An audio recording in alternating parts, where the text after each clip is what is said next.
नमस्कार। हमारे YouTube channel चिंतन इंस्टीट्यूट ऑफ एजुकेशन में रोज की तरह आज आपका फिर से स्वागत है। जैसा कि हम लोग बार बार कहते हैं कि सीटेट के एग्जाम्स आपके पास आते जा रहे हैं और आप मन लगा करके पढ़िए। लेकिन अब प्रश्न ये होता है कि पढ़ा कैसे जाए।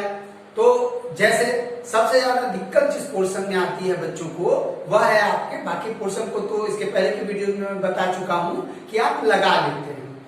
सबसे ज्यादा दिक्कत आती है आपके लैंग्वेज पेडागोजी के क्वेश्चन में, और लैंग्वेज पेडागोजी से भी ज्यादा परेशान जो चीजें करता है, तो लैंग्वेज पेडागोजी से बहुत सी चीजें बन रही हैं। और लेकिन सबसे ज्यादा जो भ्रमित किया जा रहा है, सबसे ज्यादा जो दुविधा में डाला जा रहा है, वह लैंग्वेज के जो 15 नंबर के पैराग्राफ या पैसेज आते हैं उनमें संबंधित चीजों को क्या पढ़ा जाए, ये कोई नहीं बताता है। जितने भी आप मैक्सिमम जो देखेंगे अदर जगहों पर, या आपने सीखा भी होगा उन चीजों पर कि क्या देखा होगा आपने कि आपको केवल पैराग्राफ के क्वेश्चन को लगवा दिया जा रहा है और ये चीजें हैं, या बाकी जो लोग अलग तरीके से पढ़ा रहे हैं वह उनमें इतने ज्यादा जटिल जो ग्रामर के कंसेप्ट हैं वह डाल दे रहे हैं। खासकर मैं यहाँ बात प्राइमरी लेवल पे क्वेश्चन पे कर रहा हूँ, मैं पर प्राइमरी की बात पे बहुत कम फोकस कर रहा हूँ। तो मैंने आज आपको प्राइमरी लेवल के क्वेश्चन में लैंग्वेज और लैंग्वेज में की जो पार्ट 1 है आपका पेडागोजी के पहले कंटेंट जिसको हम कहते हैं, तो कंटेंट के क्वेश्चन को हल करने के लिए मेरा दावा है कि आज मैं जिस तरीके को लाया हूं उस पर जल्दी कोई नहीं बताता है कि पढ़ा क्या जाए, या इस टॉपिक पे आपकी वीडियोस बहुत कम बने हैं।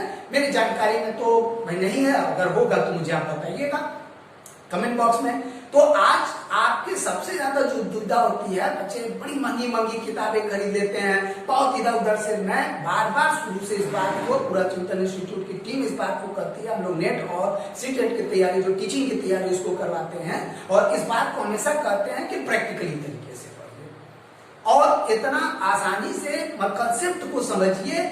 कोई एग्जाम कहता क्या है उसको समझिए और कंसेप्ट को समझिए, आप आराम से आसानी से निकाल लेंगे।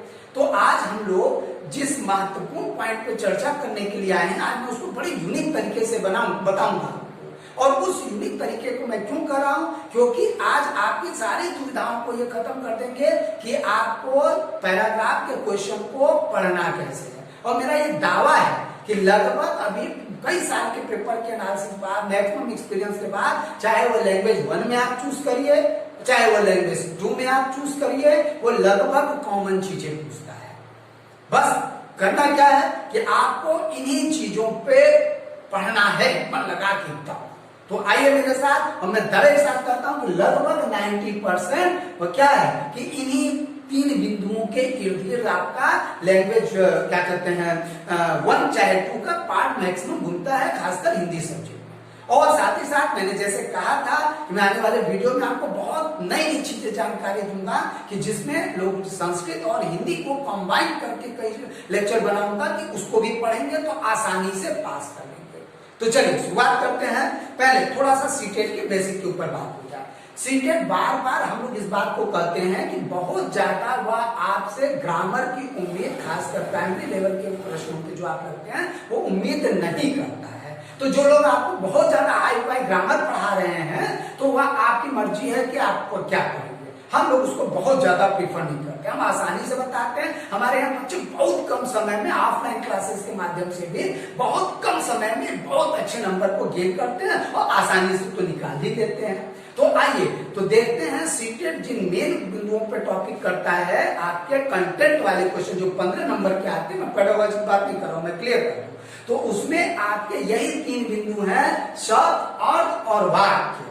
इन्हीं 3 बिंदुओं के अंतर्गत 90% क्वेश्चन पूछता है। और मैं ये दावे के साथ कह रहा हूं, मेरे इस वीडियो को देखने के बाद आप किसी भी ईयर के वो 15 क्वेश्चन दो पैराग्राफ पूछते हैं, उनमें से लगा करके देखिएगा, उसमें मैक्सिमम यही सारे पॉइंट्स आते हैं। तो कई सालों के रिसर्च के बाद हम लोगों ने ये निष्कर्ष निकाला है, इसलिए आपको आज बता दे रहे हैं, आप उसको समझिए।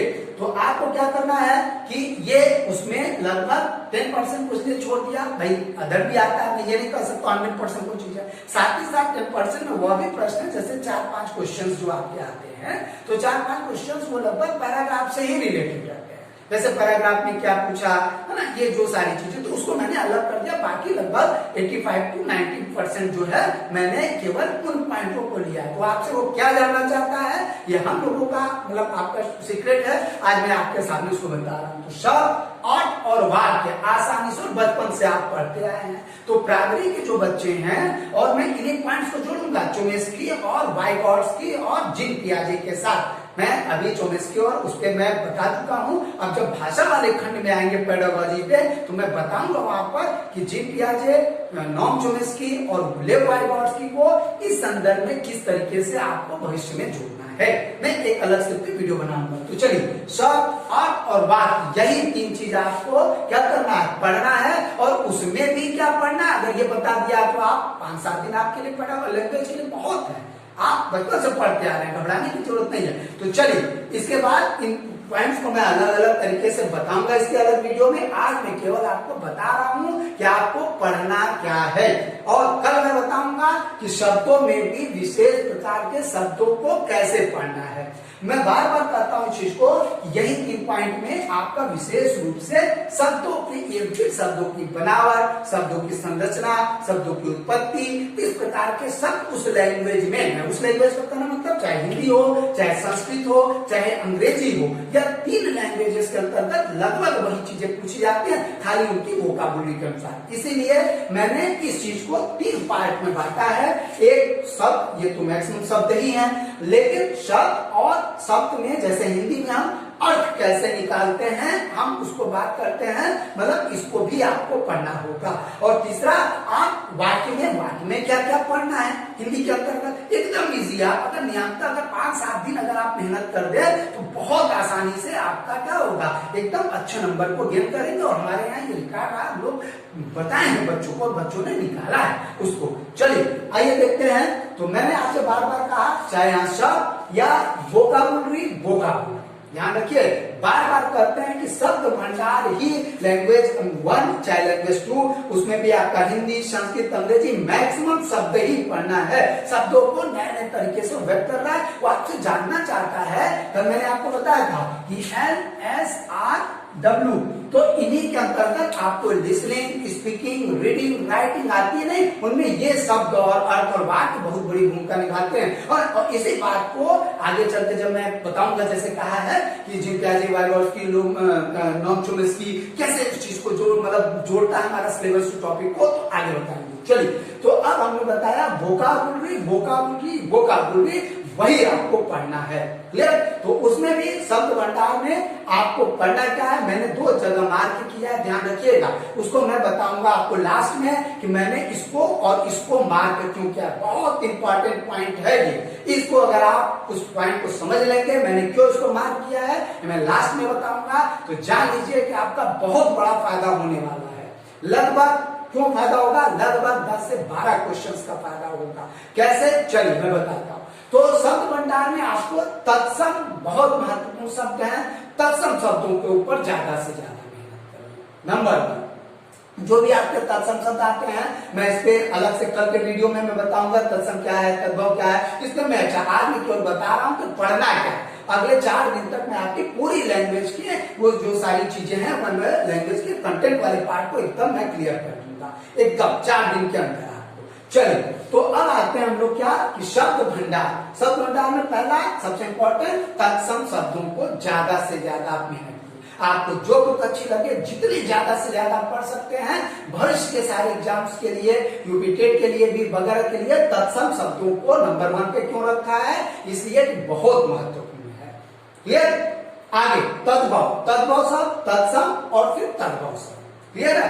तो तद्भव मैं आगे चल के उसको विशेष रूप से ले चलो। आज मैं केवल इस पर केंद्रित करना चाहता हूं कि क्या पढ़ा जाए। तो दूसरे नंबर पे क्या पढ़िए, तद्भव। ठीक है? तत्सम वो शब्द जो कि क्या है कि आपके हिंदी में संस्कृत से आए हैं, तत्सम उसके समान जैसा। तो आज बहुत उस पे नहीं, केवल पॉइंट पे आ जाते हैं। तत्सम शब्दों को नंबर 1 पे आपको पढ़ना है, ज्यादा से ज्यादा पढ़िए। नंबर 2 तद्भव शब्दों को पढ़िए।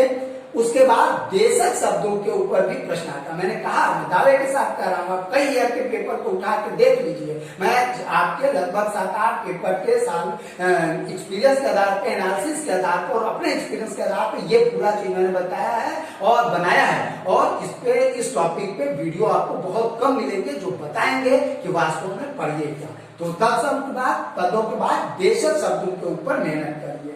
कौन कौन से हिंदी में देशज शब्द हैं, है ना, थोड़ा उनके ऊपर टफ है, लेकिन क्या है कि पढ़ना है, ज्यादा से ज्यादा पढ़िए। और उसके बाद मैं आपको जैसे पर्यायवाची उसमें बताऊंगा कि किन शब्दों पे इसके बाद के लेक्चर में, कल के लेक्चर में कि क्या क्या पढ़ना है, दुविधा को भी खत्म करूंगा। क्लियर? चलिए, विदेशी और विदेशी शब्दों पे भी आपको मेहनत करनी है। बहुत है, आप कहेंगे क्या सारे पढ़े? भाई देखिए, पढ़ना तो पड़ेगा बहुत ज्यादा, लेकिन आपकी दुविधा को खत्म करने के लिए मैं अपने नेक्स्ट वीडियो में ये भी बताऊंगा कि इन शब्दों के इर्द गिर्द प्रश्न पूछता है, मैक्सिमम एग्जाम में पूछता है। तो प्लीज मेरे वीडियोस को आप 7 से 8 बजे तक आ जाते हैं लगभग डेली, तो सारे काम को छोड़कर हम लोगों के वीडियो को आप ज्यादा से ज्यादा शेयर करिए और सब्सक्राइब करिए। ठीक, चलिए आगे। उसमें अंग्रेजी के शब्द आपके, विशेष रूप से अरबी फारसी के शब्द, पुर्तगाली शब्दों पर और अंग्रेजी शब्दों पर अक्सर प्रश्न आता है। चाइनीज शब्द जो आते हैं इनके ऊपर भी अक्सर पूछ लिया जाता है। तो कल के मैं वीडियो में जब शब्द पढ़ाऊंगा तो इन्हीं बात को मैं आपको क्या करूंगा और अच्छे तरीके से समझाऊंगा। ठीक है, तो इन चीजों को आप विशेष रूप से पढ़िए। उर्दू के शब्द यहाँ पे उसमें नहीं है, तो उर्दू के विशेष कुछ शब्दों पे बहुत है, लेकिन आपको क्या करना है, उनमें से कुछ जो महत्वपूर्ण आप देख सके उसको देखिए। मैं शब्द की बात कर रहा हूँ। अगले रूढ़ शब्द जो प्रचलित शब्द हैं आपके, तो रूढ़ शब्द आपको पढ़ना है। रूढ़ शब्दों पे मेहनत करिए। कल के वीडियो में मैं बताऊंगा बहुत आराम से इजी वे में कि रूढ़ शब्द क्या होते हैं, उनके दो एग्जाम्पल दूंगा, आप सारे पॉइंट्स को समझ जाएंगे। यौगिक शब्द है ना, जो दो शब्दों से मिलकर बने हैं यौगिक शब्द, तो यौगिक शब्दों के ऊपर आपको मेहनत करनी है ज्यादा से ज्यादा। देखिए सीटेट में बार बार कर रहा हूँ एग्जाम्पल बेस पड़ता है, तो बहुत ज्यादा हम कंसेप्ट में नहीं जाएंगे कल के वीडियो में, सीधे कंसेप्ट और एग्जाम्पल पे मैं आऊंगा। ठीक, चलिए। उसके बाद योग रूढ़ शब्द क्लियर है, तो इनके ऊपर आपको ये विशेष रूप से पूछे जाते हैं, इन पे आपको मेहनत करना है। कल मैं एक ही वीडियो में ये पूरा मैं बता दूंगा। आगे क्या है, विकारी शब्द, वो शब्द जो कि विकार पैदा मतलब करते हैं, जिनमें विकार उत्पन्न होता है, किससे?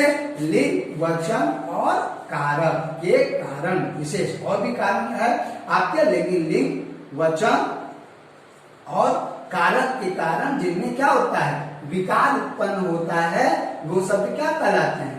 विकारी शब्द कहलाते हैं। तो विकारी शब्दों में संज्ञा, सर्वनाम, क्रिया, विशेषण, इन शब्दों पे आपके मेहनत करना। देखिए एक चीज मैं बात क्लियर बता दूं, इसको मैंने थोड़ा नीचे रखा है, बहुत महत्वपूर्ण, मैं बार बार कह रहा हूं कि लगभग वह थ्योरी नहीं पूछता है, आपसे शब्द दे देगा, वो कहेगा संज्ञा, संज्ञा में कौन सा संज्ञा है, प्रकार है, या संज्ञा ये कौन से शब्द है, सर्वनाम है, शब्द है, इस तरह के जो है। तो आपको क्या करना है, क्रिया के ऊपर वो अक्सर प्रश्न पूछता है, तो आपको एक अलग से वीडियो इस पॉइंट को मैं बनाऊंगा, इन्हीं 4-5 दिन के अंदर में आपको देखना है, कहीं दिक्कत नहीं होगी, मैक्सिमम एग्जाम्स में आप क्लियर करेंगे। चलिए, संज्ञा, सर्वनाम, क्रिया, विशेषण या विकारी शब्दों के अंतर्गत आते हैं। अविकारी या अव्यय शब्दों में क्रिया, विशेषण, बोधक अव्यय, समुच्चय बोधक अव्यय और विस्मयादि बोधक अव्यय शब्दों पे आपको मेहनत करनी है। यहाँ पे तो आपको विस्मयादि बोधक शब्दों पे महत्व मिल ही जाते हैं, है ना, ये सारी चीजें जो आती हैं। और उसके बाद ये आपके शब्द हैं।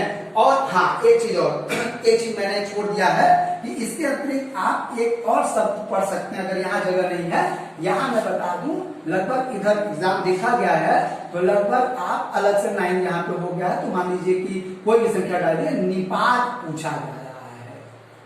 कल मैं आपको बताऊंगा निपात क्या है, निपात भी आपसे पूछा हुआ एग्जाम में और पूछे जा रहे हैं, इसलिए इन शब्दों को इसके अतिरिक्त मैंने छोड़ दिया था, अभी याद आ गया, तो निपात को भी आपको पढ़ना है। तो कल मैं एक ही वीडियो में लगभग 10-20 मिनट में सारे पॉइंट्स को मैं क्लियर करूंगा एकदम A to Z। चलिए, अगला है आपका एकार्थी शब्द। अब आते हैं कि हम शब्दों के जब अर्थ को निकलवाते हैं, ये तो आपके सब संचय को, तो जब आपने काठिन्य निवारण ट्रेनिंग में किया होगा तो आपने देखा होगा कई प्रकार से हम शब्दों के अर्थ को भी निकलवाते हैं, या शब्दों के कैटेगरी में आप देखेंगे तो शब्दों के अर्थ के आधार पर शब्दों के प्रकार, क्लियर है। तो अर्थ के आधार पर शब्दों के प्रकार को उसको समझ लीजिए, या उसमें एकार्थी शब्द क्या होते हैं उनके ज्यादा से ज्यादा एग्जाम्पल पे मेहनत करिए। अनेकार्थी शब्द क्या होते हैं, इनके ऊपर आपको मेहनत करनी है ज्यादा से ज्यादा। विलोम या विपरीतार्थक शब्द कौन कौन से हैं, इस शब्द का विलोम क्या है, बहुत महत्वपूर्ण है, लगभग एक क्वेश्चन श्योर आता है। उसके बाद पर्यायवाची शब्दों पे मैंने इस पे 4 आपका राइट का चिन्ह लगाया। क्यों? क्योंकि मैं मानता हूं ये सबसे ज्यादा इंपॉर्टेंट है।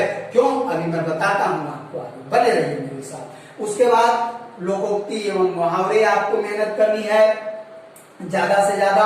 ठीक है, आपको लोकोक्ति व मुहावरों के ऊपर ज्यादा से ज्यादा मेहनत करना है, अक्सर आ जाते हैं। उसके बाद अनेक शब्दों के लिए एक शब्द पे आपको मेहनत करना है। प्राय पूछे जाते हैं वर्तनी शुद्धि शब्दों के अंतर्गत कौन से शब्द को वह एक गलत कर देगा, 4 प्रकार के शब्द आपको दे देगा। अब आपने वर्तनी शुद्धि पे अगर मेहनत नहीं किया, वह मात्रात्मक हो सकता है, वह शब्द की संरचना के आधार पर हो सकता है। तो जिस भी प्रकार से आप शब्द को सही ढंग से लिखना, क्या वर्तनी शुद्धि, तो इस चीज पे आप मेहनत करेंगे। क्लियर है? अब आते हैं हम लोग वाक्य में क्या क्या है। तो वाक्य में क्या क्या पूछ रहा है सीटेट कंटेंट के 15 क्वेश्चन में मैंने इसको अलग से कैटेगराइज कर दिया है। ऐसी कैटेगरी आप लगभग किसी वीडियो में नहीं देखेंगे। तो क्या है वाक्य में, आपको वाक्य की शुद्धि, वाक्य क्रमबद्धता, वाक्य भेद ना। जैसे वाक्य में शुद्धि एक लाइन दे देगा, आपको कहेगा क्या वाक्य के दृष्टिकोण से यह शुद्ध है कि नहीं है। उसी प्रकार वाक्य क्रमबद्धता भी आपको पूछा जाता है, वाक्यों का एक क्रम दे देगा। तो जब आपको शब्द पता रहेंगे, शब्द के अर्थ पता रहेंगे और कारक चिन्हों का प्रयोग, देखिए यहाँ पे छूट रहा है एक चीज और कि कारक चिन्हों का प्रयोग, ये आपको ध्यान से क्या करना है कि इनके ऊपर भी मेहनत करनी है। कर्ता ने, कर्म को, करण से, ध्यान रखिएगा। तो बहुत महत्वपूर्ण करेगा कब, जब आप इन चीजों पे हल करेंगे। वाक्य भेद, वाक्यों के कौन भेद हैं, कितने प्रकार प्रश्नवाचक वाक्य है ना, बाकी साधारण वाक्य जितने भी होंगे, तो मैं इसको कल के वीडियो में इसको भी मैं बताऊंगा बहुत सिंपल तरीके से, बहुत टफ नहीं है। आगे विराम चिन्हों का प्रयोग वाक्य के ही अंतर्गत रखा, कभी दे देगा किसी विराम चिन्ह का प्रयोग या उसमें वो मुख्य रूप से वो शुद्धि के ही अंतर्गत आता है, वाक्य शुद्धि के।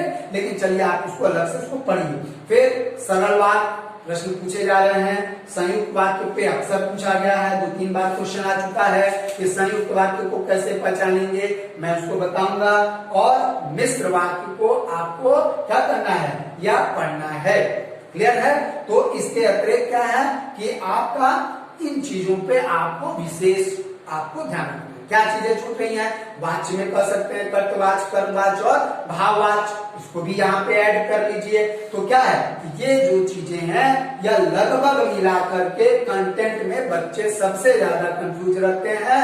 लगभग 90% को कवर कर रहा है, अलग से कुछ भी नहीं पढ़ना है। अगर नियमतः 4 दिन आप मेहनत कर लें, 5 दिन 6 दिन बहुत है। कंटेंट के ऊपर बहुत ज्यादा ग्रामर पढ़ाया जा रहा है, इधर उधर जो चीजें सब एकदम व्यर्थ है, कोई मतलब नहीं है, बहुत सिंपल तरीके से। अगला एक चीज मैंने आपसे कहा था शुरुआत में कि मैंने इस पे टिक क्यों लगाया तत्सम, इसका कारण ये है कि मैंने कहा था कि जैसे आपका जनरेटिव ग्रामर जैसे आपने पढ़ा है इस पे, तो मैंने बताया था कि पर्यायवाची और तत्सम शब्दों पे अगर आप मेहनत करते हैं जबरदस्त, तो हिंदी और संस्कृत दोनों के क्वेश्चन को आप लगभग मिला जुला के 10 क्वेश्चन के आसपास लगभग कवर कर लेंगे। और एक वीडियो में मैं आपको विशेष रूप से बताऊंगा कि पर्यायवाची तो बहुत हैं, तो पर्यायवाची में किन शब्दों से बात अगर आप करें, लगभग 30-40 पर्यायवाची बताऊंगा। अगर उसको आपने पढ़ लिया तो जान लीजिए कि एकदम आपके लिए क्या करना, सीटेट निकालना दुनिया की कोई ताकत नहीं रोक सकती।